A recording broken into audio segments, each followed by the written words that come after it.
As we put together our final thoughts for the full review of the LG G5, we thought we would take a look at it against one of its main competitors, so as to give you guys a taste of what's to come in the full review. It's Joshua Vergara from Android Authority. What's going on, everybody? And this is the LG G5 versus the iPhone 6s. Now, as has been the case leading up to the full review, which is coming in a few days, I will have to tell you that this LG G5 is a pre-production unit, and as such,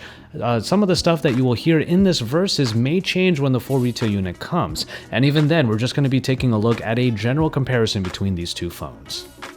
Design is, of course, a mainstay when it comes to an Apple iPhone, and the 6s continues the tradition of having a metal unibody, and yet the 6s looks very much like the original 6. You still get all of the same bits and pieces all around, and if you get the 6s Plus, it is obviously going to have a much larger body. But you still have the home button up front with the silence toggle over in the corner, and it is pretty easy to use in one hand due to its smaller size. But LG was the one that really went for a new design, and this time around it looks radically different from previous phones like the G4 and the G Flex line. This time around the curve is gone, and you have a subtle curve at the top of the phone, which is supposed to make it easier to talk when you are on a call. But the rest of the phone still has maybe just a couple of tropes from previous devices, like the back button, which is just a home button and fingerprint reader now because the volume rocker has been moved back to the side. The main thing you'll see, however, is that there is a dual camera setup on the back, and of course when it comes to the design of this mostly metal phone, you will be able to remove the bottom portion in order to remove the battery and add in new modules.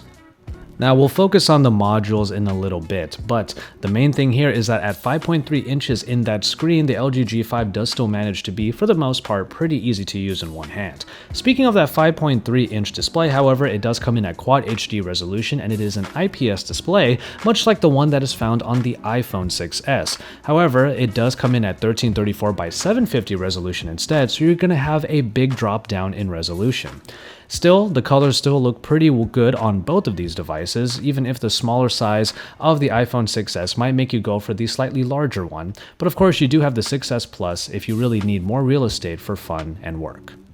And in the age-old battle of Android versus iOS, one of the first places to see the differences is in performance. The Apple A9 rounds out the performance package of the iPhone 6s, powered by PowerVR graphics and 2 GB of RAM. Now, that is to Apple's credit that they only have one main device in order to provide what is needed for the performance package to perform well, but on the other hand, you need to have a lot of power for most flagship devices on Android, and the Snapdragon 820 backed by the Adreno 530 and 4 GB of RAM are what the LG G5 are able to boast. That's not to say that the LG UX 5.0 in this case of the LG G5 isn't able to keep up with what is mostly a smooth experience on the iPhone. On the contrary, the phone is able to really perform quite well thus far, and we don't expect there to be too many changes in the performance and smoothness of the G5 once we get our hands and we do our full review of the retail unit. But it's in hardware that things really tend to get a little bit different here, as the iPhone still has the same unibody design that you would expect. As elegant as it is, many of its parts, pretty much all of them really, are not removable or replaceable. We'll start off with storage, as 16, 32, and 128 GB capacities are available for the iPhone 6s, and you're probably going to have to pay a lot of money in order to get those higher capacities. On the other hand, the 32 GB worth of storage inside of the G5 is user expandable, so a micro SD card is going to help you get all the storage that you need. The fingerprint readers are also a little bit different. In the case of the iPhone, it is made much faster this time around in the 6s, to the point where when you actually hit the home button, it already read your fingerprint and it unlocks immediately. On the other hand, the fingerprint reader on the G5 is a little bit more like the 6P, where you don't necessarily have to hit that button on the back to wake the phone and then it will unlock. You could just have your finger on the back and it will wake and unlock on its own. But of course, the main story here is all about the modular design of the LG G5. Now obviously that means you are able to remove the battery, and as we've shown in a number of demonstrations, there's a small little button on the bottom corner that allows you to remove the whole bottom panel. It's at that point that you can snap off the replaceable battery, put another one in if you need extra power, or you can put that into a number of different modules that will extend the capabilities of the LG G5. Now we are going to review modules like the Cam Plus and also the High Hi-Fi audio panel that is available for the LG G5, but that will be in our full review. For now, however, we will give LG a lot of credit for really taking a push into what might be the future of smartphones by creating a modular design in the G5, and we're excited to see how useful it becomes with our full unit. Speaking of batteries, a 2800 mAh battery in the LG G5 has proven to be pretty good so far, but again, this is our pre-production unit, and things could change when the full retail unit is reviewed, as it is being reviewed right now. The iPhone, on the other hand, has a 1715 mAh battery, and the one thing that we always give credit to Apple for on the iPhone is great standby time. And when you're using it, well, it does have the standard, let's say, iPhone battery life, in the fact that a lot of people tend to ask if there is a plug nearby by the end of the day. It's at this point that we get into the cameras. Now, the first thing we'll say is that the iPhone has a 12 megapixel rear camera, and it does not have OIS. OIS is made just for the 6S Plus camera, and it has no manual controls in the app, which is something you probably knew already. On the other hand, Android has really been trying to put manual controls in a lot of cameras, and the G5 is no exception. You have a 16 megapixel rear camera and the full manual Pro mode controls that are available, but the main addition in the G5 is a great wide-angle 135-degree 8 megapixel camera that proves to be incredibly fun.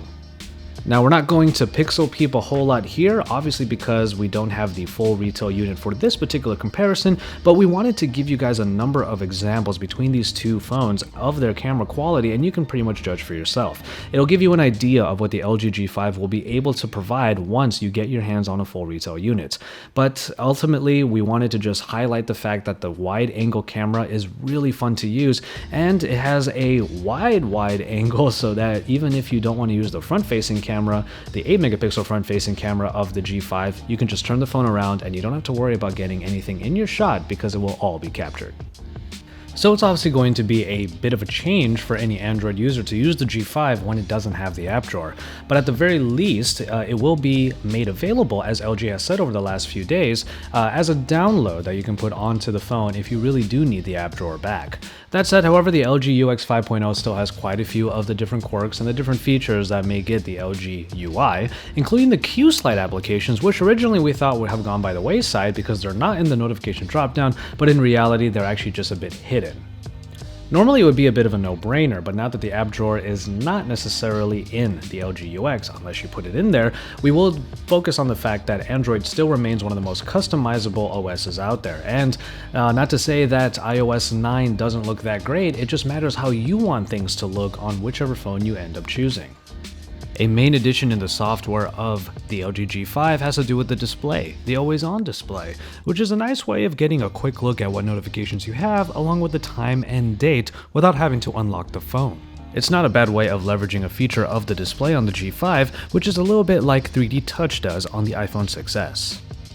And speaking of 3D Touch, it is a new layer onto the software that leverages the pressure sensitivity of the display, which is really nice. When you press hard enough on an icon, you will get extra shortcuts so you don't have to actually go through the application to do certain tasks, and then it will unlock a few extra capabilities in other parts of the OS. Ultimately, 3D Touch is not necessarily a killer feature of the iPhone, and it's a feature that, while we think is good, if it wasn't there, we probably wouldn't miss it a whole lot.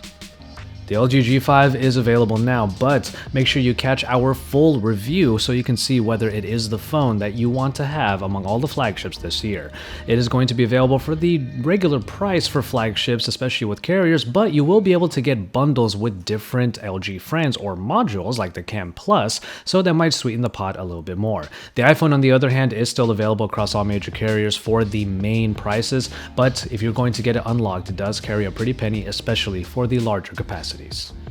So that should do it for this quick look at the LG G5 and the Apple iPhone. Again, we do have the G5 pre-production unit for this particular video, but our full review will give you more details on how we feel about the phone and its various features, including the modules. The iPhone 6s, on the other hand, is of course going to be one of those phones that we compare them to, and if you want a closer look at them, we will do a camera shootout between these two and other Android phones in the market as well. So stay tuned for that and our full review of the LG G5 coming very soon, and you can stay tuned here and see that by subscribing to our channel. Until then, make sure you stay tuned because we are your source for all things Android.